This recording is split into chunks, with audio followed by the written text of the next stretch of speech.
Bonjour mes très chers amis et bienvenue sur notre chaîne BTTG Tuto, chaîne consacrée à la technologie de l'information. Nous continuons avec le module de Cisco et plus précisément avec le chapitre de configuration ACL standard et nous sommes à la 5e partie donc qui va débuter avec la section pratique.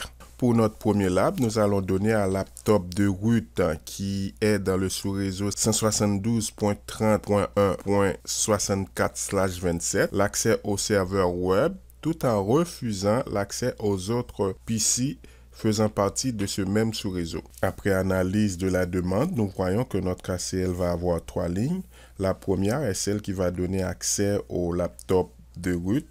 La deuxième va bloquer les autres PC de ce même sous-réseau. Et enfin, la troisième va donner l'accès aux autres sous-réseaux. Premièrement, passons au mode global de configuration. Saisissez la commande Access List. On va choisir un pour notre ACL. Et l'action va être permise puisque c'est ça l'objectif. Et enfin, la source va être une adresse IP sans wildcard mask puisqu'il s'agit d'un laptop.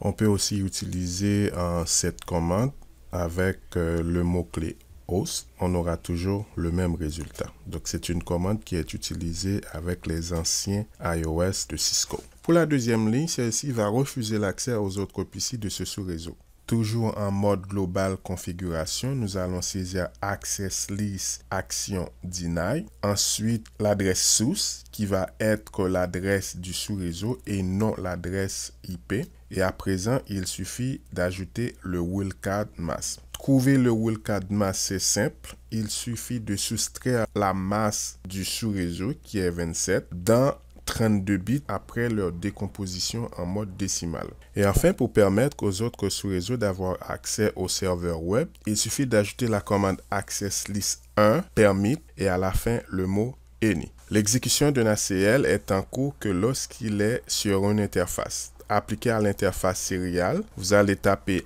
IP Access Group 1 qui est le numéro de notre ACL et IN qui est la direction. Ainsi, nous mettons fin à cette vidéo. Si je passe à la pratique, c'est sûr que je vais prendre plus de 5 minutes. Dans la 6e partie, nous allons passer à 100% pratique puisqu'il y a des tests à faire avant d'exécuter les commandes ACL.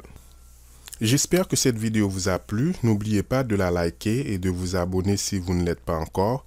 À la prochaine pour la suite de ce tuto. Au revoir.